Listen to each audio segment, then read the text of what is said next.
ইবলিসের সিংহাসন কিসের উপরে? বিশাল বড় সাগর আর মহাসাগরের উপরে ইবলিস শয়তান তার সিংহাসন নিয়ে বসা। প্রতিদিন সকালবেলায় শয়তানগুলোরে মানব রাজ্যে পাঠিয়ে দেয়, যা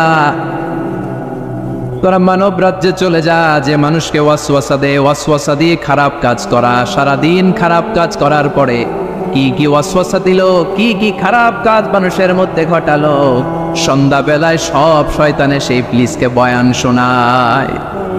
সন্ধ্যাবেলায় শয়তানগুলো এসে বলে, আমি এক লোককে দিয়ে মিথ্যা কথা বলিয়েছি।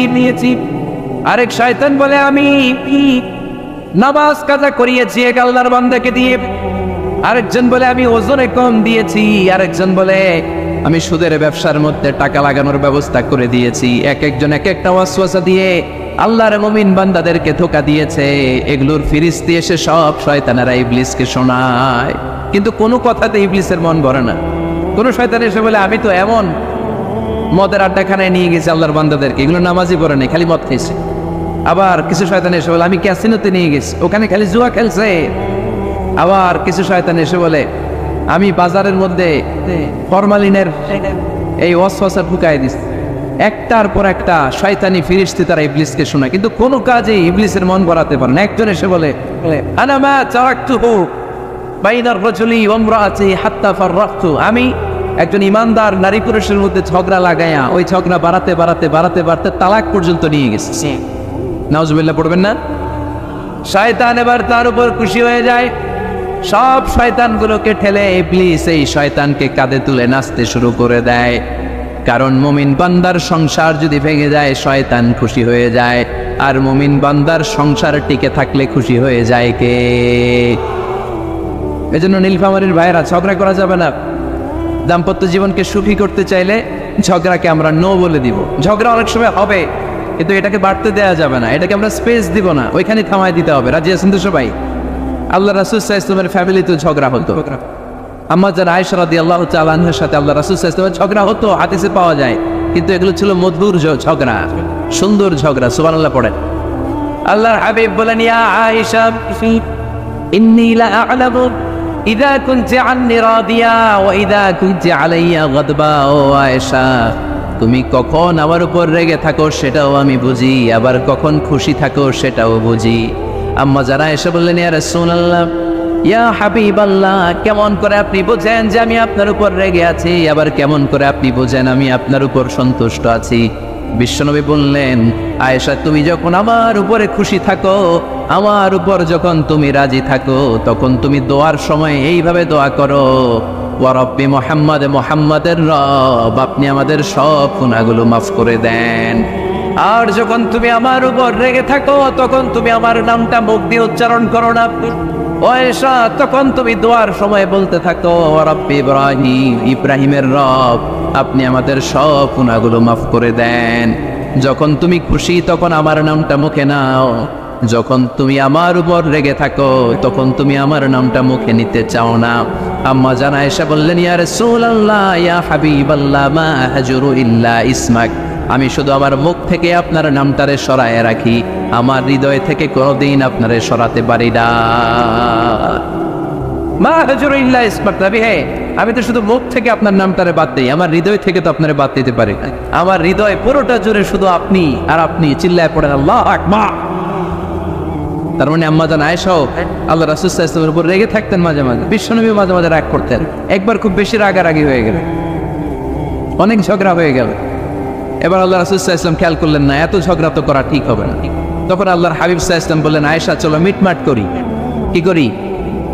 হ্যাঁ, মিউচুয়াল করি না, মিটমাট। এই যে ঝগড়া লাগলে আবার যে মিলায় দেয়, এটা কি বলেন আপনারা নীলফামারীতে? মিটমাট। আল্লাহ হাবিব সাল্লাল্লাহু আলাইহি ওয়াসাল্লাম বললেন, আয়েশা, চলো আমরা মিটমাট করি, আমরা আর ঝগড়া না করি। আম্মা জান আয়েশা বললেন, ঠিক আছে, চলেন মিটমাট করি। বিশ্বনবী বললেন, ঠিক আছে, একজনকে নিয়ে আসি যে দুজনের মাঝে মিটমাট করাই দিবে। কারে নিয়ে আন? ওমরে ফারুককে নিয়ে আসি। আম্মা জান আয়েশা বলে, না, ওমরু গলিদ, ওমরের মেজাজ গরম, আমার ভয় লাগে। সুবহানাল্লাহ পড়বেন না? বিশ্বনবী বললেন, তাহলে তোমার আব্বারে নিয়ে আসি। কই নিয়ে আসেন, আব্বারে খুব ভালো লাগে।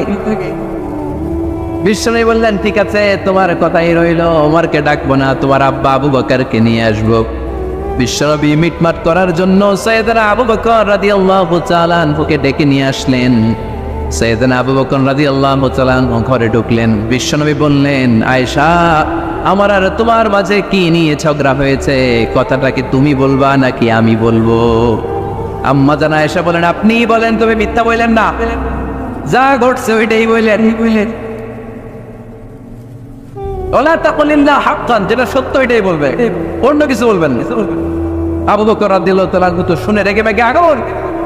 কি এত বড় সাহস, বিশ্বনবীর সামনে দাঁড়িয়ে তুমি এভাবে কথা বলো? এই আদব শিক্ষা দিয়েছি তোমাকে আমি। রেগে গেলেন। বিশ্বনবী কি সত্য ছাড়া মিথ্যা কিছু বলবেন?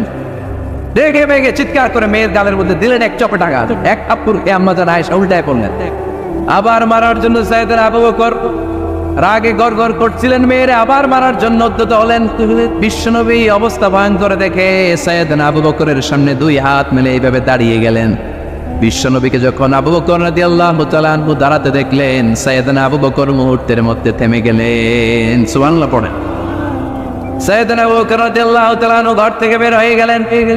এবার বিশ্বনবী আম্মা জান আয়েশার কাছে যেয়ে বলেন, ও আয়েশা, দেখো আমি তোমার মাইট থেকে বাঁচাইলাম। আমি না থাকলে তোমার বাবা তোমার আসে শেষ করে ফেলতো, ঠিক কি না? আমি বাঁচাইছি তোমারে। ইয়া আয়েশা কাইফা রাআইতিনি আনখুস্তুকি মিনার রাজুল। দেখছো আয়েশা কেমনে বাঁচাইলাম তোমারে? আজকে আমি না থাকলে এমন পিটতে দিতে তোমার বাবা একেবারে খবর হয়ে যায়। আম্মা জান আয়েশা লজ্জায় পড়ে গেলেন, হেসে দিলেন। বিশ্বনবীও হেসে দিলেন। সুবহানাল্লাহ পড়েন। দুইজনের এই হাসির আওয়াজ ঘরের বাইরে থেকে সাইয়েদনা আবু বকর শুনতে পেলেন। উনি শুনে তো অবাক, কিরে এতক্ষণ তৃতীয় বিশ্বযুদ্ধ, এখন আবার হাসে। ঘরে ঢুকলেন। ঘরে ঢুকার পরে আবু বকর রাদিয়াল্লাহু তাআলা আনহু বিশ্বনবীর বলেন, ইয়া রাসূলুল্লাহ, আশরিকানি ফি সিলবিকুমা কামা আশরাকতুমানি ফি হারবিকুমা। হে আল্লাহর রাসূল,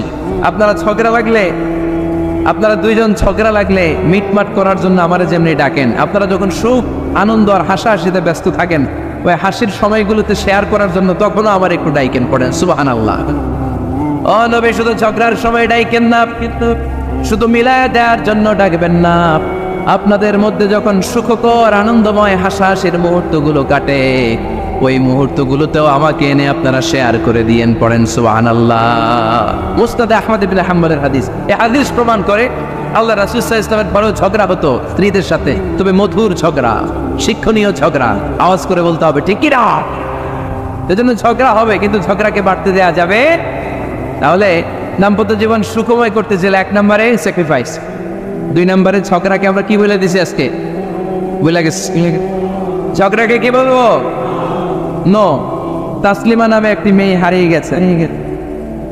ওসি সাহেব বলেছেন পিছনে পুলিশের কাছে যদি পাঠিয়ে দিতে পারেন ভালো হয়। ছোট্ট মেয়ে দেখলে জিজ্ঞেস করবেন তোমার নাম কি, যদি বলে তাসলিমা, 6 বছর বয়স, ওকে পাঠিয়ে দিবেন।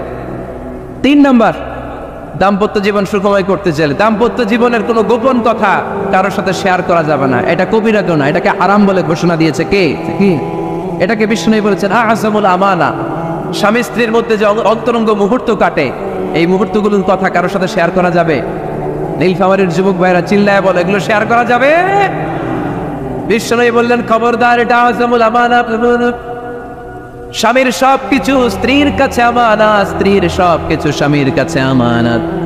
আবার বিষ্ণু বলেছেন, যারা স্বামী স্ত্রীর গোপন দাম্পত্য জীবনের কথা অন্যের কাছে শেয়ার করে দেয়, তারা হলো আশারুন নাস, পৃথিবীর মধ্যে সবচাইতে নিকৃষ্ট মানুষ। এরা নিকৃষ্ট, এদের চাইতে নিকৃষ্ট কেউ হতে পারে না। উলাইকা কালানাম বাল হুম আদাল। এরা পশুর চাইতেও নিকৃষ্ট, যারা স্বামী স্ত্রীর প্রাইভেট কথা, পার্সোনাল কথা মানুষের কাছে বলে বেড়ায়। আর সিবাহু হারাম, এই গোপনীয় সব কথাগুলোকে অন্যের কাছে প্রকাশ করা হারাম করেছে কে? চিল্লায় বলতে হবে কে? তাহলে খবরদার, নিজেদের দাম্পত্য জীবনের কোনো কিছু অন্যের সাথে শেয়ার করবেন। আমাদের বোনরা অনেক সময় একসাথে বসলে পেটের কথা, পিঠের কথা সব বলে ফেলায়, আছে না নাই? না বোনেরা, সব শেয়ার করলেও আপনাদের দাম্পত্য জীবনের কোনো কথা কখনো কারোর সাথে শেয়ার করতে পারবেন না। 4 নম্বর ফর্মুলা হচ্ছে অহেতুক সন্দেহ পরিহার করতে হবে। অনেক স্ত্রী আছে স্বামীর খালি সন্দেহ করে, আছে না নাই? নীলফামারীতে এই সমস্যা নাই, আছে? এই যে ভুক্তভোগী পাওয়া গেছে, আছে না নাই? আছে, খালি সন্দেহ করে। এই তুমি ওদিকে তাকালে কেন, ওই বেডের দিকে তাকাইলে কেন, এই তোমার মোবাইল দাও, কারে ফোন দিলা দেখি, এই ফেসবুকের পাসওয়ার্ড দাও দেখি কি করছে, দেখি মেসেঞ্জারে কার সাথে চ্যাটিং করছে। আছে না নাই? এই যে অহেতুক সন্দেহ আপনার ফ্যামিলিটারে জাহান্নামের টুকরা বানায় দিবে। আবার অনেক স্বামী আছে স্ত্রীকে খালি সন্দেহ করে, এদিকে তাকালে সন্দেহ করে, ওদিকে তাকালে সন্দেহ করে, বাসায় থাকলেও সন্দেহ, বাইরে গেলেও সন্দেহ, এরকম আছে না নাই? না, অহেতুক সন্দেহ এটা পরিহার করবেন। এই সন্দেহ খুব খারাপ জিনিস। আমি ব্যক্তিগতভাবে অনেক কেস এরকম হ্যান্ডেল করেছি, এসে বলে হুজুর খালি সন্দেহ করে, এটা একটা রোগ। এটা কি আপনার ফ্যামিলিটারে শেষ করেছে। এই জন্য অহেতুক সন্দেহ পরিহার করবেন। হ্যাঁ, সত্যি যদি পরকীয়ার কোনো ঘটনা ঘটে থাকে ওটা নিয়ে বসেন, ফেস টু ফেস কথা বলেন, ফ্যামিলি মিটিং করেন, সরাসরি সেটেল করার চেষ্টা করেন। কিন্তু অহেতুক সন্দেহ একটা রোগ। এই রোগ থেকে আল্লাহ তুমি দাম্পত্য জীবনকে বাঁচাও। আমরা আওয়াজ করে পড়বো আমিন। 5 নাম্বার, স্বামী স্ত্রী একে অপরকে আল্লাহর বিধান স্মরণ করায় দিবে। স্বামী যদি ফজরের সময় ঘুমায় থাকে, স্ত্রী ডেকে দেওয়ার দরকার আছে না নাই? আবার স্ত্রী যদি ঘুমায় থাকে, স্বামীর ডেকে দেওয়ার দরকার আছে না নাই? কোন স্বামী যাবে জান্নাতে, তার স্ত্রী যাবে জাহান্নামে। আবার স্ত্রী হবে জান্নাতি, স্বামী যাবে জাহান্নামে। এরকম আমরা চাই নাকি? আমরা যখন জান্নাতে যাব, আমার স্ত্রীর হাত ধরে একসাথে জান্নাতে ঢুকতে চাই, ঠিক কিনা? ঠিক কিনা? আবার আমার স্ত্রী যখন জান্নাতে যাবে, সে একা ঢুকতে পছন্দ করবে? এজন্য আমরা দুনিয়াতে যেমনি এক ছাদের নিচে এক জায়গায় এক বাড়িতে, জান্নাতেও আমরা এক বাড়িতে থাকতে চাই। আওয়াজ করে বলতে হবে ঠিক কিনা? এজন্য গবেষকরা বলেছে স্বামী স্ত্রীর ভালোবাসাটাকে তারা বলে লাভ পিরামিড। কি পিরামিড? লাভ পিরামিড। এই ত্রিভুজ আকৃতি। কিরে ভাই? আচ্ছা, লাভ পিরামিড, ত্রিভুজ আকৃতি, ট্রায়াঙ্গেল। আপনারা ত্রিভুজ চিনেন? চিনেন? কথা কয় না। ত্রিভুজের কয় কোণা? কয় কোণা? 3 কোণা। এই যে এরকম, তাই না? এই জন্য স্বামী স্ত্রীর ভালোবাসাটাকে বলে লাভ পিরামিড। উপরে এরকম সমুদ্রের মতো না, উপরে থাকে আল্লাহ, আর ডানে স্বামী বায়ে স্ত্রী। এই 2 কোণায় স্বামী স্ত্রী, আর উপরের কোণায় আল্লাহ। স্বামী স্ত্রী যদি আল্লাহর আনুগত্যের দিকে যেতে চায়, যতই তারা the couple come to Allah, they come closer to each other. তারা যদি আল্লাহর কাছাকাছি যায়, তারা নিজেরাও কাছাকাছি হয়, ঠিক কিনা? ঠিক কিনা? তারা আল্লাহর কাছে যেতে যেতে যেতে যেতে আল্লাহর ইবাদতে যদি একেবারে আল্লাহর কাছে চলে যায়, তারা নিজেরাও কাছাকাছি চলে যায়, ঠিক কিনা? ঠিক কিনা? আর তারা আল্লাহর আনুগত্য থেকে যত দূরে সরে, তারা নিজেরাও নিজেদের থেকে তত দূরে সরে পড়ে। চিল্লায় বলেন ঠিক কিনা? লাভ পিরামিড এটা। এই জন্য the closer the couple comes to Allah, the closer the couple comes to each other. Couple স্বামী স্ত্রী আল্লাহর ভালোবাসা নিজের মধ্যে যত গাঢ় করবে, আল্লাহর আনুগত্য যত বেশি করবে, আল্লাহর ইবাদত যত করবে, নিজেরাও তত কাছাকাছি আসবে। আর আল্লাহরে যত বলবে, নিজেদের মধ্যে বড় বড় ফারাক করে দিবে কে? তাহলে এই 5টা বিষয় স্বামী স্ত্রীর উভয়ের উপর বর্তায়। এগুলো মেনে চললে দাম্পত্য জীবনকে সুখময় করে দিবে কে? আল্লাহ। এবার আমরা শুনবো আমাদের বোনদেরকে। যে ডান দিকে আমি শুনলাম আমাদের বোনদের বিশাল প্যান্ডেল, আসরা নাই? আজকে বোনদের দিয়ে শুরু করি। স্ত্রীদেরকে আল্লাহ কি দায়িত্ব দিয়েছে একটা ফ্যামিলিকে সুন্দর করতে, একটা দাম্পত্য জীবনকে সুন্দর করতে? স্ত্রীর 1 নম্বর দায়িত্ব হচ্ছে she should make a comfort to her husband. স্ত্রীর উচিত স্বামীর জন্য ঘরটাকে প্রশান্তির নীড় বানিয়ে রাখা। কি বানিয়ে রাখা? প্রশান্তির নীড়। স্ত্রী হওয়া উচিত এমন যাকে দেখলে স্বামীর চোখ জুড়ায়, স্বামীর প্রাণ জড়িয়ে যায়, স্বামীর হৃদয়টা ঠান্ডা হয়ে যায়, ঠিক কিনা? আর স্ত্রীর দিকে তাকালে যদি মেজাজ গরম হয়ে যায়, মেজাজ খিটখিটে হয়ে যায়, ঝামেলা আছে না নাই? ঝামেলা আছে।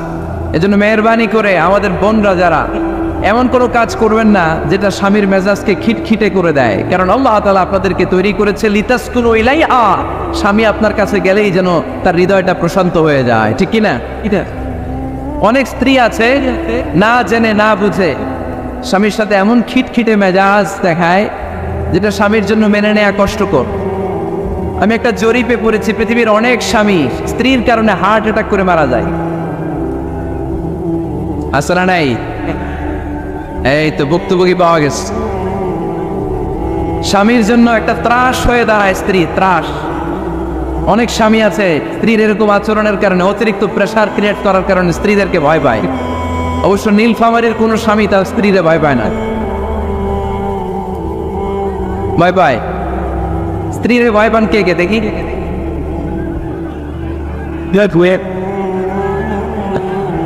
ভয় পান আপনারা? ভয় পান? হ্যাঁ, এক অফিসের বড় সাহেব তার স্ত্রীরা খুব ভয় পায়, প্রচন্ড ভয় পায়। তো সে মনে মনে ভাবলো, দেখি আমার অফিসের যারা স্টাফ আছে, ম্যানেজাররা আছে, এরা কতটুকু ভয় পায়, এরা ভয় পায় কিনা। তো একদিন সকালবেলা অফিসের সব স্টাফগুলোর একসাথে দাঁড় করে বলতেছে, এই আপনারা যারা যারা আপনাদের স্ত্রীদেরকে ভয় পান তারা ডান দিকে যান, আর যারা স্ত্রীকে ভয় পান না এরা বাম দিকে যান। অফিসের সব কর্মচারী ডান দিকে চলে গেছে, সবাই ভয় পায়, একজন শুধু বাম দিকে। বাম দিকে কয়জন ভয় পায় না, আর যারা ভয় পায় এরা ডান দিকে সবাই। তো বড় সাহেব ভাবছে, আলহামদুলিল্লাহ আমার অফিসে একজন হইলেও বীর পুরুষ আছে। তো বীর পুরুষের কাছে যেয়ে বলে, ঘটনা কি, আপনি মোটেও ভয় পান না? কয়, স্যার প্রতিদিন অফিস করার জন্য যখন ঘর থেকে বের হয় আমার বউ আমারে বলে দেয়, খবরদার সবাই যেদিকে যায় তুমি কিন্তু ওইদিকে যাইবা না, সবাই যেদিকে যায় তুমি ওইদিকে গেলে খবর আছে। বড় সাহেবকে খবরদার, এটা তো আরো ডরায়, ঠিক কি না? এজন্য বোনদেরকে বলবো, লিতাসকুনু ইলাইহা, এমন ভাবে আপনি আপনার স্বামীর সামনে নিজেকে প্রেজেন্ট করেন যাকে আপনাকে দেখলে আপনার স্বামীর চোখ জুড়িয়ে যায়, হৃদয়টা প্রশান্ত হয়ে যায়, আপনাকে দেখলেই আপনাকে ভালোবাসতে মনে চায়, ঠিক কিনা? এজন্য রব্বুল আলামিন বলেন, আমি নারীদেরকে তৈরি করেছি লিতাসকুনু ইলাইহা, যেন পুরুষেরা স্ত্রীদের সংস্পর্শ যখন পায় পুরুষদের হৃদয়টারে প্রশান্ত করে দেয় কে? রব্বুল আলামিন বলেছেন, খাদিজার জন্য জান্নাতে আমি এমন একটা ঘর বানিয়েছি যেই ঘরের মধ্যে কোনো বিশৃঙ্খলা নাই। খাদিজার জন্য জান্নাতে এমন একটা প্রাসাদ আমি বানিয়েছি যেই প্রাসাদের মধ্যে কোনো আওয়াজ নাই, কোনো কোলাহল নাই। কুরাইশদের মাঝে যখন দাওয়াত দিতেন সব বিশৃঙ্খলা ঝামেলা গোলমাল শেষ করে রাতের বেলায় যখন খাদিজার ঘরে বিশ্বনবী ঢুকতেন, বিশ্বনবীর হৃদয়টারে প্রশান্ত করে দিত কে? আম্মাজান খাদিজা বিশ্বনবী সাল্লাল্লাহু আলাইহি ওয়াসাল্লামের জন্য এমন ঘর উপহার দিয়েছেন যেই ঘরে বিশ্বনবী আসলে বিশ্বনবীর হৃদয়টা ঠান্ডা হয়ে যেত। সুবহানাল্লাহ পড়েন। অনেক স্ত্রী আছে স্বামী ঘরে ঢুকলেই ঘরে আটা নাই, রুটি নাই, চাল নাই, ডাল নাই, এটা লাগবে ওইটা লাগবে, ওখানে যেতে হবে, একটার পর একটা ফিরিস্তি বলে বেড়ায়, আছে না নাই? না, এটা করবেন না। আপনার কি লাগবে এই সব দায় দায়িত্ব আল্লাহ তাআলা স্বামীকে দিয়েছে, স্বামীকে জানাবেন, তবে ধীরে সুস্থে স্বামীর জন্য ঘরটাকে এমন করে রাখতে হবে যেন ঘরে ঢুকলেই স্বামীর হৃদয়টারে প্রশান্ত করে দেয় কে? এজন্য স্ত্রীর প্রথম দায়িত্ব ঘরটারে প্রশান্তির নীর বানানো। এখানে কি আবার কি এখানে মারামারি দুই দল নাকি?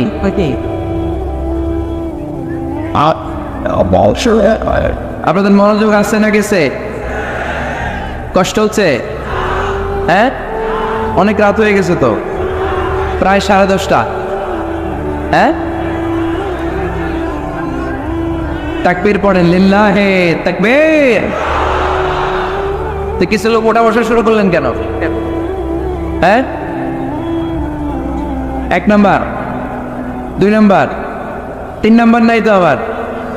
হ্যাঁ, 1 নাম্বার নাকি পেশাব করা, 2 নাম্বার নাকি টয়লেটে যাওয়া, 3 নাম্বার নাকি এইটা। বিড়ি খান আপনারা? বিড়ি আর সিগারেটের সাথে মুসলমানের সম্পর্ক আছে না। কোন মুসলমান সিগারেট খেতে পারে, বিড়ি টানতে পারে? কারণ এটা এমন একটা খাবার যে খাবার টয়লেটে ঢুকেও খাওয়া যায়। সিগারেট ছাড়া কোনো খাবার টয়লেটের ভেতরে খাওয়া যায়? কথা বলেন, খাওয়া যায়। এবং সিগারেট পৃথিবীর এমন খাবার যে খাবারের গায়ে এই খাবারের বদনাম লেখা থাকে, ঠিক কিনা? সিগারেট ছাড়া পৃথিবীর কোনো খাবারে ওই খাবারের বদনাম আছে? কথা বলেন। ধরেন আপনাদের নীলফামারীতে নতুন 1 প্যাকেট বিস্কিট বেরোচ্ছে, যে বিস্কিটের গায়ে লেখা এই বিস্কিট খাওয়ার 1 ঘন্টার মধ্যে ডায়রিয়া শুরু হবে। ওটা খাইবেন কে? খাবেন আপনারা? কি বলবেন দোকানদারে, তোর বিস্কিট তুই খা, তোর ডায়রিয়া হোক, ঠিক কিনা? কিন্তু সিগারেটের গায়ে কিন্তু লেখা থাকে স্মোকিং কজেস ক্যান্সার, ধূমপান স্বাস্থ্যের জন্য ক্ষতিকর, ধূমপান কর্কট রোগের কারণ, ধূমপান করলে এটা বিষপানের শামিল। এই সিগারেট এটা তৈরি হয় তামাক পাতা থেকে, টোবাকো প্ল্যান্ট। এই তামাক পাতা চাষ হয় নাকি নীলফামারীতে? হ্যাঁ, বাংলাদেশে সবচেয়ে বেশি নীলফামারীর কোন থানায়? সদরে, শহর অঞ্চলে। আচ্ছা, এই তামাক পাতার চারদিকে বেড়া দেওয়া লাগে না, জানেন? কারণ ছাগলও মুখ দেয় না। তো যেটা ছাগলে খায় না ওটা মানুষ খাইতে পারে? আওয়াজ করে বলেন। তাহলে ঝগড়ারে যেমনি আজকে আমরা নো বলে দিলাম, এই সিগারেট, এই মাদক, এগুলাকে আজকের প্রোগ্রাম থেকে আমরা নো বলে দিব। পারা যাবে? মাদককে আমরা নো বলে দিলাম। আওয়াজ করে বলেন, মাদক আর সিগারেটকে কি বললাম? নো। আল্লাহ তুমি বুঝার তৌফিক দান করো, আমরা পড়ি আমিন। একটা সুখী দাম্পত্য জীবনের জন্য স্ত্রীর 2 নাম্বার দায়িত্ব হচ্ছে স্বামীকে ইন্সপায়ার করা, স্বামীকে সাহস যোগানো, পিছন থেকে ড্রাইভিং পুশের মতো কাজ করা। কারণ স্বামীকে যখন স্ত্রী সাহস যোগায়, স্বামীর সাহস বেড়ে যায়, ঠিক কিনা? আল্লাহর হাবিব সাল্লাল্লাহু আলাইহি ওয়াসাল্লামের কাছে কোরআনের আয়াত নাযিল হলো, ইকরা বিসমি রাব্বিকাল্লাযী খালাক খালাকাল ইনসানা মিন আলাক ইকরা ওয়া রাব্বুকাল আকরাম আল্লাযী আল্লামা বিল কলম আল্লামাল ইনসানা মা লাম ইয়ালাম। পড়েন আল্লাহু আকবার। সূরাতুল আলাকের 5 আয়াত হেরা গুহায় যখন নাজিল হয়ে গেল, বিশ্বনবী সাইয়েদনা জিবরাইলকে নিজ আকৃতিতে দেখলেন, পা থেকে মাথা পর্যন্ত দেখে বিশ্বনবী ভয় পেয়ে গেলেন। বিশ্বনবী সাল্লাল্লাহু আলাইহি ওয়াসাল্লাম জীবনে 2 বার সাইয়েদনা জিবরাইল আলাইহিস সালামকে ওনার আসল আকৃতিতে দেখেছিল। আওয়াজ করে বলতে হবে, কয়বার? এক হচ্ছে মেরাজ রজনীতে সিদরাতুল মুনতাহায়, 2 হচ্ছে প্রথম যখন কোরআনের আয়াত নাজিল হয়, বিশ্বনবী সাল্লাল্লাহু আলাইহি ওয়াসাল্লাম দেখলেন বিশাল একজন ব্যক্তি, পাটা হচ্ছে হেরা গুহায় আর মাথাটা হচ্ছে আকাশের উপরে।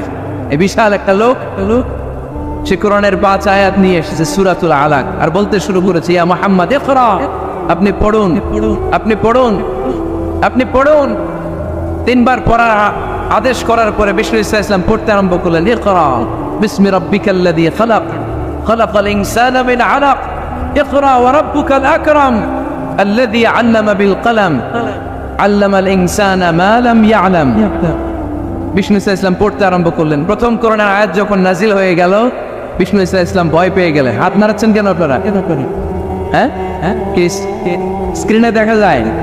আহারে কি আনন্দ, আকাশে বাতাসে সবাই খুশির ঠেলায়, খুশিতে আনন্দের ঠেলায় না? আল্লাহর হাবিব সাল্লাল্লাহু আলাইহি ওয়াসাল্লাম ভয় পেয়ে গেলেন। আপনাদের মনোযোগ তো নাই মনে হচ্ছে, তা হাত নাড়াচ্ছেন কেন? এদিকে তাকা। খরগোশের কানের মতো কান দুটারে খাড়া করে। কোরআনের আয়াত যখন নাজিল হলো, আল্লাহ রাসূল সাল্লাল্লাহু আলাইহি ওয়াসাল্লাম ভয় পেয়ে গেলেন। বিশ্বনবী সাল্লাল্লাহু আলাইহি ওয়াসাল্লামের হৃদয় কাঁপতে আরম্ভ করল। কোরআনের 5 আয়াত নিয়ে হেরা গুহা থেকে বিশ্বনবী আম্মা জান খাদিজাতুল কুবরা রাদিয়াল্লাহু তাআলা আনহার কাছে চলে আসলেন। এসে ডেকে বললেন, খাদিজা জাম্মিলুনি জাম্মিলুনি, কম্বল দিয়ে তুমি আমারে চাপা দাও, আমার ভয় লাগছে, মনে হয় আমি বাঁচব না। আম্মা জান খাদিজা বললেন, কি হয়েছে আপনার? বিশ্বনবী বললেন, বিশাল বড় একটা লোক কোরআনের 5 আয়াত নিয়ে এসেছে। ওই লোকের পা হেরা গুহার মধ্যে, মাথাটা আকাশের উপরে, এত বিশাল সত্তা, বিশাল কোন মানুষ জীবনে আমি দেখি নাই। এসে সে পরিচয় দিয়েছে সে নাকি জিবরাইল ফেরেশতা। বিশ্বনবী বললেন, মনে হয় আমি বাঁচব না, আমার জ্বর চলে এসেছে, আমার হৃদয়ের মধ্যে কাঁপুনি শুরু হয়েছে, তুমি আমারে কম্বল দিয়ে চাপা দাও। আম্মা জান খাদিজা বললেন, ও নবী ভয় পাবেন না, আমার আল্লাহ কোনোদিন আপনারে অপমান করবেন না। সুবহানাল্লাহ পড়েন। ওয়াল্লাহি ওয়াল্লাহি লা ইউখজিকাল্লাহু আবাদা। নবী গো, আল্লাহ আপনারা অপমান করবেন না, কারণ আপনার মধ্যে এমন এমন ভালো ভালো গুণ আছে, এই গুণাবলীগুলি যে মানুষের মধ্যে থাকে তাকে আমার রব কোনোদিন অপমান করতে পারে না। চিল্লায় বলেন ঠিক কি না? নবী হে, ইন্নাকা লা তাসিলুর রাহিমা, আপনি আত্মীয়তার সম্পর্ক বজায় রাখেন। ও নবী, তাসদুকুল হাদিসা, সব সময় আপনি সত্য কথা বলেন। ওয়া তাহমিলুল কাল্লা, আপনি মানুষের বোঝা টেনে দেন।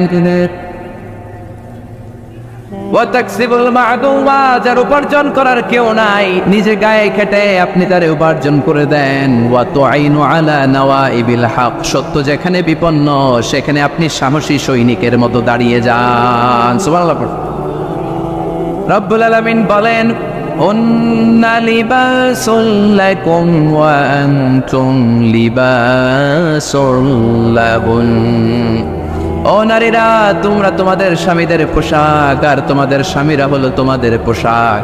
পোশাক যেমনি লজ্জাস্থানকে ঢেকে রাখে, ঈমান ইজ্জতের হেফাজত করে, আব্রু ঢেকে রাখে, তেমনি স্বামী তার স্ত্রীর চরিত্রের হেফাজত করে, স্ত্রী তার স্বামীর চরিত্রের হেফাজত করে। পোশাক যেমনি সুন্দর, স্ত্রীর চোখে স্বামী সুন্দর, স্বামীর চোখে স্ত্রী সুন্দর।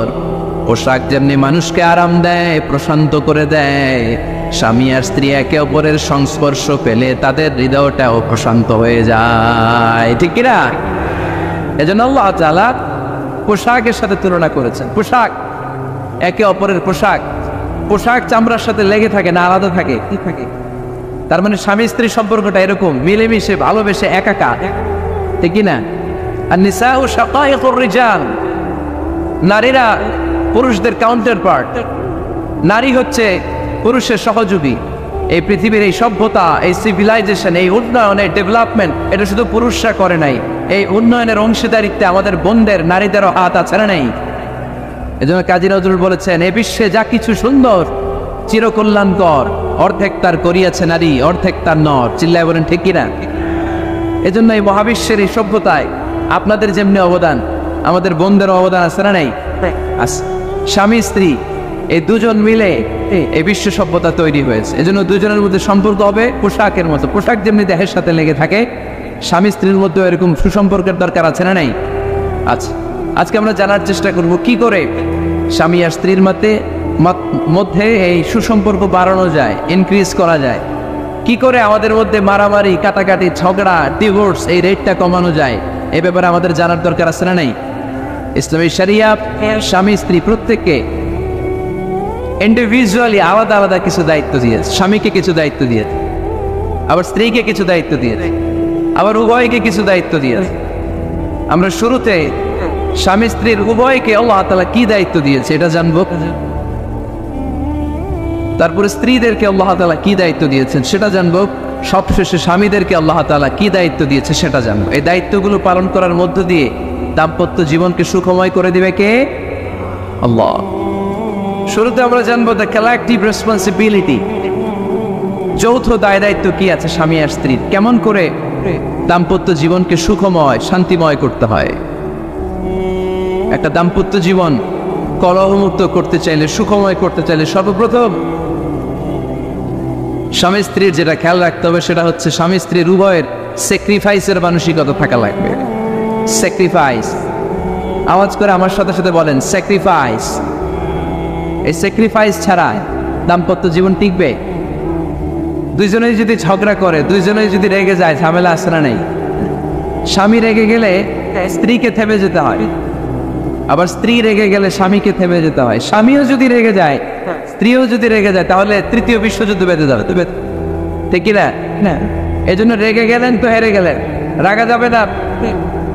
স্বামী যদি রেগে যায়, স্ত্রী থেমে যেতে হবে। স্ত্রী যদি রেগে যায়, স্বামী থেমে যেতে হবে। এটাই দাম্পত্য জীবনের সুখ আর সমৃদ্ধির মূল ফর্মুলা। স্যাক্রিফাইস করতে হবে। এর কারণ আপনি যদি দোষ খুঁজতে শুরু করেন, দোষ ছাড়া পৃথিবীতে মানুষ নাই, ঠিক কিনা? No one is perfect in this world. এই পৃথিবীতে কেউই পারফেক্ট না। আপনি যে আপনার স্ত্রীর দোষ খোঁজেন, আপনারও দোষ আছে না নাই? আবার ভাবি যদি আপনার খালি দোষ খোঁজে, ভাবিরও দোষ আছে না নাই? না, এজন্য দোষ খুঁজবেন না, স্যাক্রিফাইস করেন, একটু মানিয়ে নিন।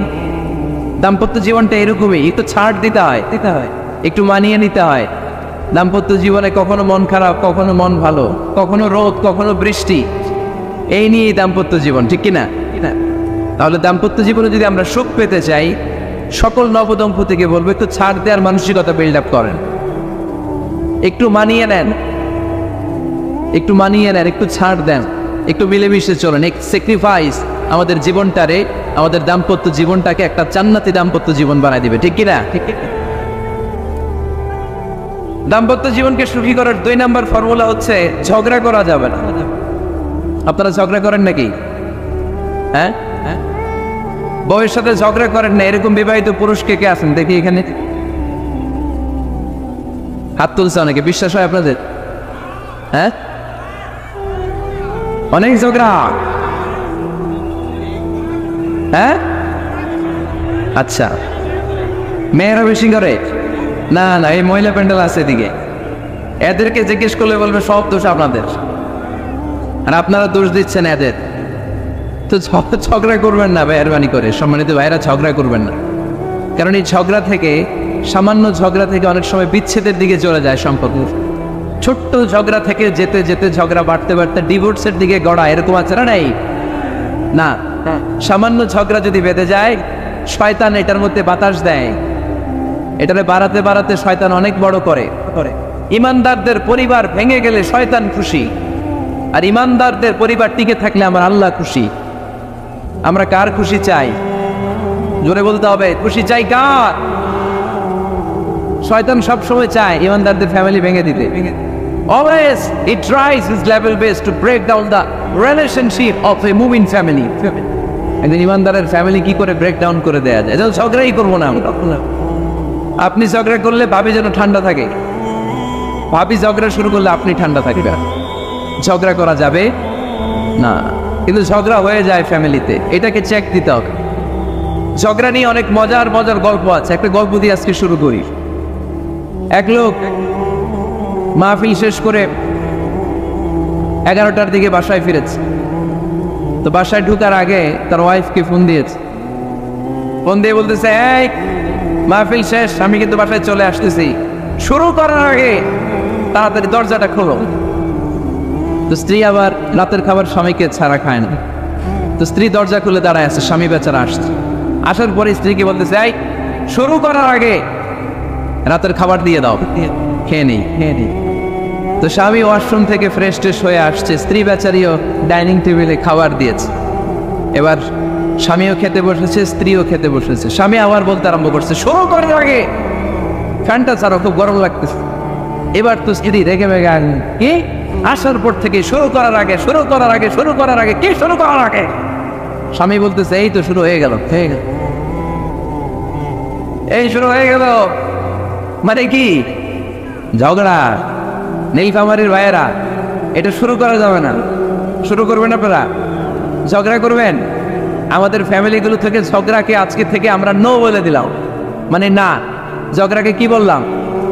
সবাই বলতে পারেন না, আওয়াজ করে বলেন, ঝগড়াকে আমরা কি বলবো? নো। ঝগড়া করা যাবে না। শয়তান ঝগড়া বাঁধে, দেখো অবস্থা।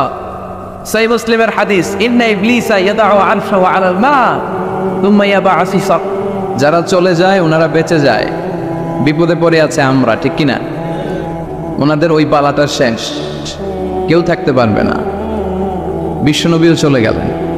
বিশ্বনবীরও এই এন্তেকালের, মৃত্যুর যে কষ্ট, এটা ভোগ করা লেগেছে, ঠিক কিনা? এজন্য কারো রেহাই নাই। আকসিরু যিকরা হাযিমিল লাযযাত, জীবনের সব স্বাদকে পানসা করে দেয় ওই কষ্টের বিষয়, মানে মরণকে বেশি বেশি স্মরণ করো। কিন্তু আমরা মৃত্যুর কথা বেমালুম ভুলে যাই। আমাদের লাইফস্টাইল দেখলে মনেই হয় না যে আমরা এই পৃথিবী ছেড়ে চলে যাব, ক্ষণিকের জন্য এসেছি। বিশ্বনবীর সাহাবারা বলতেন, যখন সকাল হয় সন্ধ্যার জন্য অপেক্ষা করো না, আবার যখন সন্ধ্যা পর্যন্ত পৌঁছবে পরদিন সকালের জন্য অপেক্ষা করো না, তার আগেই ডাক চলে আসতে পারে, ঠিক কিনা? আবার বিশ্বনবী বলতেন, নামাজে যখন দাঁড়াও, সাল্লু সালাতান মুআত্তিআ, মনে করো এটাই তোমার জীবনের হতে পারে শেষ নামাজ। Perform the salah as if this is your last and final prayer. এমনভাবে সালাত পড়ো, মনে করো হতে পারে এটা জীবনের শেষ নামাজ। এজন্য কেউ থাকতে আসি নাই, চলে যাব। আমার নানা ভাই যেমনি চলে গেলেন, আমরাও চলে যাব, ঠিক কিনা? শুয়ে আছেন আমাদের পাশেই। আমরা দোয়া করি, আল্লাহ তাআলা ওনার কবরটাকে তুমি জান্নাতুল ফেরদাউসের বাগান বানাও, ওনার কবরের সাথে জান্নাতের একটা কানেকশন তৈরি করে দাও। আমার নানা ভাইয়ের যে স্বপ্নগুলো ছিল, যে অসমাপ্ত কাজগুলো ছিল, এগুলো যেন বর্তমান পীর সাহেব গোলাম পরওয়ার সাইদি আরাফাত, উনি আপনাদের সবাইকে একসাথে নিয়ে অসমাপ্ত কাজগুলো যেন সমাপ্ত করতে পারে, আমরা দোয়া করি। আমরা আওয়াজ করে পড়ি আমিন। আজকের প্রোগ্রামের সভাপতিত্ব করছেন মাওলানা গোলাম পরওয়ার সাইদি আরাফাত, পীর সাহেব আড়াইবাড়ি দরবার শরীফ, কুমিল্লা। আল্লাহ পাক ওনার যোগ্যতাকে আরও বাড়িয়ে দিক। আপনাদের সবাইকে নিয়ে আড়াইবাড়ি দরবারের যত দায়িত্ব আছে, সবগুলো দায়িত্ব যেন সুচারুরূপে উনি পালন করতে পারে, আল্লাহ তৌফিক দান করুন। আমার আগে কথা বলেছেন হযরত মাওলানা আল্লামা সাদিকুর রহমান আজহারি সাহেব। এর আগে কথা বলেছেন আমার আরেক নানা ভাই গোলাম সরওয়ার সাইদি পীর সাহেব। দরবারের অনেক বড় বড় ওলামায়ে কেরাম আজকে কথা রেখেছে। যারাই কথা রেখেছে নিশ্চয়ই কোরআন থেকে কথা বলেছে। সবগুলো কথা যেন আমরা আমল করতে পারি, আল্লাহ তুমি তৌফিক দাও। এই মাহফিলগুলোর অ্যারেঞ্জমেন্ট করা হয় যাতে আমাদের জীবনের পরিবর্তন আসে। আমরা আসলে ভুলে গেছি যে আমরা চলে যাব, মাটির কবরে কিন্তু আমাদের সবাইকে যেতে হবে, ঠিক কিনা? একদিন মাটির ভেতরে হবে ঘরে মন আমার, কেন বান্ধ দালান ঘর, প্রাণ পাখি উড়ে যাবে পিঞ্জর ছেড়ে, ধরা ধামে সবই রবে তুমি যাবে চলে, বন্ধু বান্ধব যত মাতা পিতা দ্বারা সুত সবই হবে তোমার পরে মন আমার, কেন বান্ধ দালান ঘর, একদিন মাটির ভেতরে হবে ঘরে মন আমার, কেন বান্ধ দালান ঘর, ঠিক না? চলে যেতে হবে। এজন্য এটা যেন আমাদের মাথায় থাকে যে আমরা থাকতে আসি নাই, আমাদের আখিরাতটা যেন সুন্দর হয়, সবসময় এই চিন্তা রাখতে হবে। আমাদের মোরাল বেসিস, আমাদের ethical level is going down, ইখলাস তাকওয়া ইজ গোয়িং ডাউন। আল্লাহর উপর ভয়, আল্লাহর উপর অগাধ বিশ্বাস এবং আস্থা দিন দিন আমাদের কমছে, আর দুনিয়াকে পাওয়ার লোভ আমাদের বাড়ছে, ঠিক কিনা? কিন্তু আমরা থাকতে আসি নাই, চলে যাব। আমাদের অনেক লাগবে। গোটা বিশ্বে দেখবেন যে একটা প্রতিযোগিতা মানুষের মধ্যে, ছুটছে মানুষ পাগলের মতো, আরো লাগবে, আরো টাকা লাগবে, আরো সম্মান লাগবে, আমার আরো দাপট লাগবে, আরো জায়গা লাগবে, আরো ফ্ল্যাট লাগবে, আছে না নাই? বিশ্বনবী বলেন, বনি আদমের প্রত্যেককেও যদি একটা স্বর্ণের পাহাড়ের মালিক বানিয়ে দেয়া হয়, কিসের পাহাড় কথা বলেন? আচ্ছা, একটা স্বর্ণের পাহাড়ের মালিক যদি আপনি হন, আপনার পুরো 14 পুরুষ মিলে ওই স্বর্ণের পাহাড় যদি বিক্রি করেও খান, ওই পাহাড়ের অর্ধেকও শেষ করতে পারবেন? বিশ্বনবী বললেন, প্রত্যেককে যদি একটা স্বর্ণের পাহাড়ের মালিকও বানিয়ে দেয়া হয়, প্রত্যেকে চাবে আরো একটা স্বর্ণের পাহাড় কেমনে নেওয়া যায়। কত বড় টাকা, ঠিক কিনা? ওয়ালাই আমলা আফাহু ইল্লা তুরাব, কবরের মাটি ছাড়া কোনো কিছু বনি আদমের এই মুখকে বন্ধ করতে পারবে? আরো লাগবে, খাই খাই খাই খাই, আরো দাও, পাই নাই, এরকম অসন্তোষ আছে না নাই? অল্প খাবেন, অল্প পড়বেন, অল্প জমাবেন, অল্পের ভেতরে বরকত দিছে কে? এজন্য বেশি বেশি আমরা করব না, অল্পে সন্তুষ্ট থাকবো, আর শুকর করব একজনের, তিনি কে? কারণ তিনিই পারেন আপনার মনের সব জ্বালা যন্ত্রণা দূর করে দিতে। আল্লাহ পাক আমাদেরকে সহি সমঝ দান করুক। সবাই পড়েন আমিন। আপনাদের কষ্ট হচ্ছে না তো? বলেন কি, রাত বাজে 11:30, শহরের ভেতরে এত রাতে কথা বলা যায়? হ্যাঁ, কথা বলা যাবে? তো আমরা খুব বেশি লম্বা চূড়া সময় নিব না। শহরের মানুষ খুব ব্যস্ত থাকে, কারো অফিস আছে সকালে, কারো ব্যবসা প্রতিষ্ঠান খুলতে হবে। তো আমরা অল্প কয়েক মিনিট, অল্প সময় কথা বলবো, বেশি লম্বা সময় নিব না। তবে যতক্ষণ শুনবো মনোযোগের সাথে শুনবো, ইনশাল্লাহ পড়েন। আর ওঠা বসা করা যাবে না, করা যাবে? তো আমরা অল্প কয়েক মিনিট কথা শুনবো আমলের নিয়তে। আগে নিয়তটাকে খালেস করে নেই যে আল্লাহ, এই যে এত দামি সময় ব্যয় করে আমরা আসলাম, যা শুনবো এটা যেন আল্লাহ আমল করতে পারি। চিল্লায় পড়েন আমিন। আজকে কোরআনের সবচেয়ে দামি সূরাটা নিয়ে আমি কথা বলবো। সবচেয়ে দামি কোরআনে মোট সূরা কয়টা? সবাই বলেন। আমি যখন কথা বলি আমি ক্লাস নেই, তাফসির মাহফিলরে আমি বলি কি ক্লাস। তো ক্লাসে উত্তর করতে হয়। আমি সোজা কথার মানুষ, সোজা কথায় বিশ্বাসী, এত প্যাচগোজ নাই, সহজ কথা। আমি ক্লাস করি। আমি তাফসির মাহফিলকে নিয়েছি যে আমি প্রতিদিন রাতে একটা করে শীতকালে ক্লাস করি। তো এই ক্লাসে উত্তর দিতে হয়। টিচার যদি প্রশ্ন করে উত্তর দেওয়ার দরকার আছে না নেই? আর টিচার প্রশ্ন করে, টিচার শিখায়, ছাত্র অমনোযোগী, ফেল করার সম্ভাবনা আছে না নেই? তো আমরা যেন পাশ করতে পারি, ঠিক কিনা? যতক্ষণ কথা বলবো, প্রশ্ন করলে আওয়াজ করে উত্তর দিতে হবে, বাঘের বাচ্চার মতো, ঠিক কিনা? আজকে কোরআনের সবচেয়ে দামি সূরাটা নিয়ে আমি কয়েক মিনিট কথা বলবো, ইনশাআল্লাহ পড়েন। এবার বলেন, কোরআনের সবচেয়ে দামি সূরা কি? হ্যাঁ? আর ইখলাস, আর ইয়াসিন, আর রহমান, আর বাকারা। বাকারা মানে কি? গাবি মানে কি? গরু। গাবি মানে নাকি গরু? তো গাভীর নামে আল্লাহ কোরআনে একটা সূরা দিলেন, গাভীর দুধ খাবেন বেশি বেশি। বিষ্ণু বলতেন আলাইকুম বি আলবানিল বাকার, তোমরা গরুর দুধ খেও। ফাইন্নাহা তুরাম্মু মিনাল আশজার, কেননা গরুর দুধ এটা ঘাস পাতার নির্যাস। গরু কি খায়? ঘাস খায়। আবার বিষ্ণু বলতেন গরুর গোশত খায়ও কম, দুধ খায়ও বেশি। কেননা ফাইন্না ফি লাবানিহা শিফা, গরুর দুধে আছে শিফা, ও ফি লাহমিহা দা, আর গোশতে আছে রোগ। এখন অনেক ডাক্তারের সিরিয়াল দিতে গেলে ডাক্তার বলে লাল গোশত যারা খায় এরা যেন আমার সিরিয়াল না নেয়, কারণ আমি যতই ওষুধ দিব কোনো কাজ করবে না। Red meat is strictly prohibited for my patient. আমার রোগীর জন্য লাল মাংস খাওয়া নিষিদ্ধ। গরুর গোশতের ভেতরে আছে রোগ, কোলেস্টেরল বেশি। খেয়াল রাখবেন, যেই প্রাণীর পা বেশি ওই প্রাণীর গোশতের ভেতরে কোলেস্টেরল বেশি। মাছের পা আছে? কথা বলেন। মাছে কোনো কোলেস্টেরল নেই, সুবহানাল্লাহ পড়ে। মুরগির পা কয়টা? দুইটা, তার মানে কিছু আছে, তাই না? গরুর পা কয়টা? তার মানে কোলেস্টেরলের পরিমাণ বেশি না কম? এবার বলেন চিংড়ি মাছের পা কয়টা? কয় হুজুর হিসাব নাই। তাহলে কোলেস্টেরলেরও হিসাব নাই। এগুলো কম কম খেতে হবে, ঠিক কি না?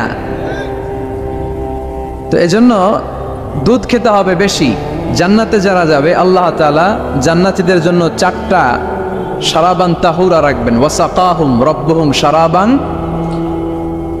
মাসালুল জান্নাতিল্লাতী ওয়াইদাল মুত্তাকুনা ফিহা আনহারুম মিন মাইন গায়রি আসিন ওয়া আনহারুম মিন লাবানিন লাম ইয়াতাগায়্যার তা'মুহু وأنهار من خمر لذة للشاربين وأنهار من عسل مصفى سبحان الله। জান্নাতে যারা ঢুকবে জান্নাতীদের গলায় যেন কোনো তৃষ্ণা না লাগে, এজন্য আল্লাহ তাআলা জান্নাতের ভেতরে 4 ধরনের শারাবান তাহুরার ঝর্ণা রাখবেন। কয় ধরনের? 1 নাম্বার হচ্ছে মিনারেল ওয়াটারের ঝর্ণা। মিনারেল ওয়াটার খান আপনারা? কোনটা খান? মাম খান, কেউ ফ্রেশ খায়, আর অ্যাকুয়াফিনা, আর কি খান? স্পা, আর কিনলে। এটা সবচেয়ে ভালো, এটার মধ্যে ঝামেলা কম, এটা টেস্ট করে জানা গিয়েছে। কিনলে খাবেন, কোকা-কোলা কোম্পানির, এটা ভালো পানি। কিনলে সবচেয়ে purified water ever in Bangladesh. বাংলাদেশে পাওয়া পরীক্ষিত সবচাইতে বিশুদ্ধ পানি হচ্ছে কিনলে। তো একজনকে মার্কেটিং করে দিতেছে হুজুরে। ভালো জিনিসের প্রশংসা করতে হয়, ঠিক কিনা? তো জান্নাতে যারা যাবে তাদের জন্য আল্লাহ তাআলা 4 ধরনের শারাবান তাহুরা রাখবে। সুবহানাল্লাহ বলবেন না? 1 নাম্বার মিনারেল ওয়াটার, মিনারেল ওয়াটারের ঝর্ণা, আপনি ওখান থেকে তেদারসে পান করবেন। নাম্বার 2 দুধের ঝর্ণা, দুধের ঝর্ণা, ফ্রেশ মিল্ক এর ঝর্ণা থাকবে। নাম্বার 3 মধুর ঝর্ণা, মধু খাবেন বেশি বেশি, মধুর মধ্যেও শিফা আছে। এই কোরআনে 2টা জিনিসের ক্ষেত্রে আল্লাহ উল্লেখ করেছেন শিফা। এক হচ্ছে কোরআন, কোরআনটা নিজেই শিফা, সুবহানাল্লাহ। আর হচ্ছে মধু, মধুর ভিতরে শিফা আছে না নাই? আছে। তো বিশুদ্ধ পানির ঝর্ণা, দুধের ঝর্ণা, মধুর ঝর্ণা, আরেকটা থাকবে মদের ঝর্ণা। সুবহানাল্লাহ বাড়িতে গিয়ে বললেন, দুনিয়াতে মদ খাওয়া হারাম করছে কে? আর ওই আল্লাহ জান্নাতে আপনাদেরকে মদ খাওয়াবে। বোতলের মদও আছে, এটার নাম রাহিকুম মাখতুম, সিলড ওয়াইন। মিজাজুহা কাফুরা, কর্পূরের ফ্লেভার থাকবে। মিজাজুহু মিন তাসনিম, তাসনিমের ফ্লেভার থাকবে। মিজাজুহা জানজাবিলা, জিঞ্জার ফ্লেভার, আদার ফ্লেভার থাকবে। সুবহানাল্লাহ পড়ে। কিন্তু ওই মদ খেলে মুখে দুর্গন্ধ হবে না, মাথায় মাতলামি আসবে না। আল্লাহু আকবার। কারণ ওই মদটা জান্নাতের যে সুন্দর সুন্দর সুঘ্রাণওয়ালা গাছ আছে, ফুল আছে, ওই ফুলের নির্যাস থেকে আল্লাহ বানাবেন। সুবহানাল্লাহ পড়েন। সেজন্য এই 4 ধরনের সুপেয় পানি আল্লাহ তাআলা জান্নাতীদের জন্য রাখবেন। এর চেয়ে দামি একটা পানি রাখবেন, ওইটার নাম হচ্ছে আল কাউসার। কি নাম? পড়েন, ইন্না আ'তাইনাকাল কাউসার ফাসাল্লি লিরাব্বিকা ওয়ানহার ইন্না শানিআকা হুয়াল আবতার। সুবহানাল্লাহ। কাউসারের একটা ঝর্ণা থাকবে। এই কাউসারের পানি আহলা মিনাল আসাল, হাউজে কাউসারের পানি মধুর চেয়েও মিষ্টি। আবিয়াদু মিনাল লাবান, দুধের চেয়েও সাদা। আবরাদু মিনাস সালজ, বরফের চেয়েও ঠান্ডা। এক ঢোক যে খাবে চিরকালের জন্য তৃষ্ণা মিটে যাবে। এই সবগুলো যেন আল্লাহ আমরা পান করতে পারি। আর জোরে পড়েন আমিন। জান্নাত এমন জায়গা, যে জায়গায় শুধু শান্তি আর শান্তি। জান্নাতে অশান্তি আছে? মারামারি, কাটাকাটি, কিলাকিলি, হরতাল, টেনশন, ব্যারাম আছে কি? আরাম। জান্নাতে আছে কি? নাই কি? ব্যারাম।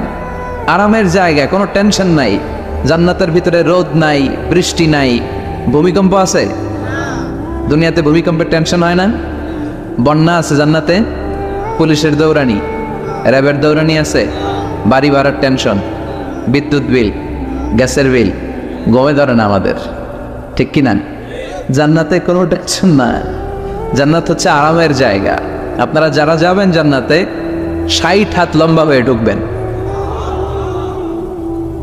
আহলুল জান্নাতে জুরদা ওয়া মুরদা, জান্নাতীরা হবে পশমবিহীন। এই যে দুনিয়াতে দাড়ি রাখা ওয়াজিব বা সুন্নাতে মুআক্কাদা, কিন্তু জান্নাতীদের গালে কোনো দাড়ি থাকবে না, মোজ থাকবে না, গায়ে পশম থাকবে না। আবনাউ সালাসিন ওয়া সালাসিন, সব জান্নাতি পুরুষরা হবে 33 বছরের তাগড়া যুবক। আল্লাহ এখানে যেমনি আমরা একত্রিত হলাম, তোমার জান্নাতেও যেন আমরা একত্রিত হতে পারি, তুমি তৌফিক দাও। আর জোরে পড়েন আমিন। এতগুলো কথা কোত্থেকে এসেছে জানেন? জিজ্ঞেস করেছিলাম সবচেয়ে দামি সূরা কোনটা? একজন বলছে বাকারা। বাকারা মানে গাভী, গাভী থেকে দুধ, দুধ থেকে জান্নাত। সুবহানাল্লাহ পড়ে। কোরআনের কথা শেষ হতে চায় না, ইন্টার রিলেটেড, তাই না? একটার সাথে আরেকটা মিলে থাকে। খেয়াল রাখবেন, আল্লাহর কথা রাসূলের কথা কোনো ফাঁক ফোকর নাই, আছে? এজন্য এই দুইজনের কথাই আমরা মানব। বিদায় হজের ভাষণে বিশ্বনবী বলেছিলেন, লাকাদ তারাকতু ফীকুম আমরাইন লান তাদিল্লু মা তামাসসাকতুম বিহিমা কিতাবাল্লাহ ওয়া সুন্নাতা রাসূলি। আমি তো চলে যাব, রেখে যাব দুটো জিনিস, যদি দুটো জিনিসকে মেনে চলো কখনো বিভ্রান্ত হবে না। একটা হচ্ছে আল্লাহর কিতাব, আর একটা হচ্ছে বিশ্বনবীর সুন্নাত। এই দুইটা আমরা আঁকড়ে ধরবো। রাজি আছেন তো? পৃথিবী যেদিকে যাক আমি থাকবো দুইটা নিয়ে, ইনশাআল্লাহ। পড়েন। কোরআনের সবচেয়ে দামি সূরা কোনটা বলেন? ফাতিহা। কিছু বলতেছে ফাতিহা, পিছনের ভাইরা কি বলবেন? হ্যাঁ, ইয়াসিন। আর আচ্ছা এবার বলেন, আমি সহজ করে দিই, বলেন কোন সূরা না পড়লে নামাজ হয় না? এবার ক্লু পাইছি, এবার ক্লু পেয়েছে। এই সূরা ছাড়া নামাজ হয় না। আমি যদি পড়াই হবে না, এই মসজিদের ইমাম সাহেব পড়াইলে হবে না, কিন্তু বাইতুল মুকাররমের খতিব পড়াইলে আবার হবে। হবে না? শাইখ আব্দুর রহমান সুদাইস পড়ালে তো হবেই। খাইছে কত বড় মুফতি দেখছেন, ফতোয়া দিয়ে দিচ্ছে জি না, আসলেই হবে না। কারণ এটা এমন সূরা, এই সূরা না পড়লে নামাজ হয় না। বিশ্বনবী বুখারীর বর্ণনায় বলেছেন, আ'যামুস সুওয়ার ফিল কোরআন, কোরআনের সবচেয়ে দামি সূরা। এটা আমার বানানো কথা না, সবচেয়ে দামি সূরা। এই সূরার মতো সূরা কোরআনে তো নাই, তাওরাতের ভেতরেও নাই, ইনজিলের ভেতরেও নাই, জাবুরের ভেতরেও নাই। 60টা মাত্র আয়াত। কয়টা? কার কার মুখস্থ নাই হাত তোলেন? সূরা ফাতিহা মুখস্থ নাই কার কার? হাত তোলেন। হিন্দু ভাই নাই কেউ? আমাদের অনেক মাহফিলে হিন্দুরা আসে, হিন্দুদেরও মুখস্থ। সুবহানাল্লাহ কইবেন না? আমি একবার লঞ্চের ভেতরে তুফানে পড়ছিলাম, তো লঞ্চ ডুবে যাবে তুফানের ধাক্কায়। তো দেখলাম লঞ্চের ভেতরে শুধু মুসলমানরাই জিকির করে না, হিন্দুরাও জিকির করে। তুফান থেমে যায়, জিকিরও থেমে যায়। কত বড় ডাকাত! তুফান শুরু, জিকিরও। সবার মুখে এক চিৎকার, বাঁচাও। আমি বললাম কে বাঁচাবে? কে? হুজুর আমনে। ভাবছে আমি দোয়া কালাম পড়লে বেঁচে যাবে, তো আমি বললাম আমি যে বাঁচাবো, আমারে বাঁচাবে কি?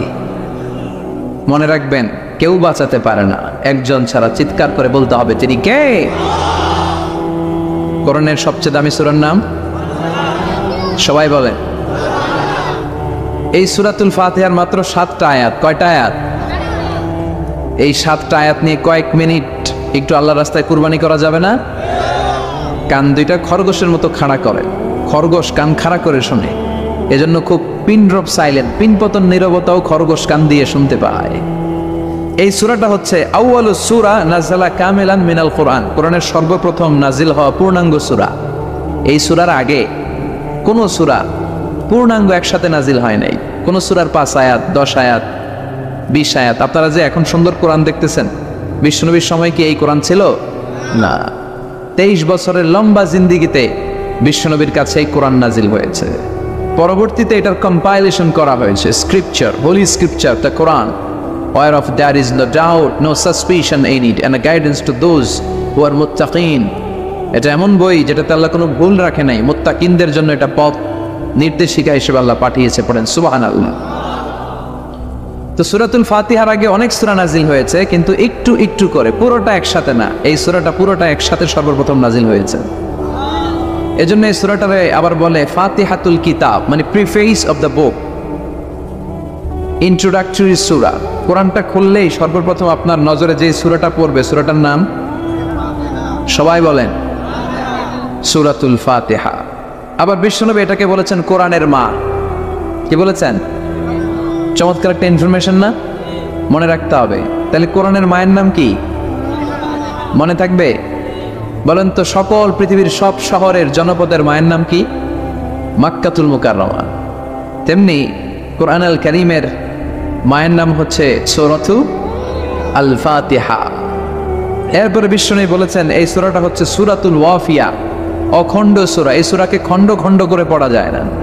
কেউ প্রথম রাকাতে সূরাতুল ফাতিহার অর্ধেক, দ্বিতীয় রাকাতে বাকি অর্ধেক যে পড়ছে হয়েছে, কিন্তু কেউ প্রথম রাকাতে সূরা আর রহমানের 10 আয়াত, পরের রাকাতে বাকি 10 আয়াত। কোনো সমস্যা আছে? সমস্যা নাই। তার মানে এই সূরার নাম সূরাতুল ওয়াফিয়া, অখণ্ড সূরা। মানে এই সূরাকে খণ্ড খণ্ড করে পড়া যায় না, পড়লে পুরোটাই পড়তে হয়। সুবহানাল্লাহ পড়েন। আবার এই সূরার আরেকটা নাম হচ্ছে সূরাতুদ দোয়া, দোয়ার সূরা। কিসের সূরা? কেমন করে আল্লাহর কাছে প্রার্থনা করতে হয়, দোয়া করতে হয়, ফরিয়াদ করতে হয়, সে কথা এই সূরার ভেতরে আছে না নাই?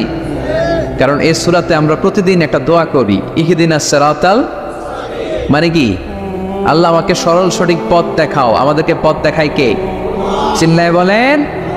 আমি যদি কোনোদিন পথে ভুলে যাই, হাত ছানি দিয়ে কাছে নিও, মমতার বন্ধনে আমায় বেঁধে সব ভুল ক্ষমা করে দিও। আমি যদি কোনোদিন পথে ভুলে যাই, হাত ছানি দিয়ে কাছে নিও, মমতার বন্ধনে আমায় বেঁধে সব ভুল ক্ষমা করে দিও। পড়ে না আমি। আমরা যদি পথ ভুলে যাই, আমাদের পথ দেখায় কে? এজন্য এই সূরাটার নাম সূরাতুদ দোয়া, প্রার্থনার সূরা। কেমন করে আল্লাহর কাছে প্রার্থনা করতে হয় এই সূরার ভেতরে আছে না নাই?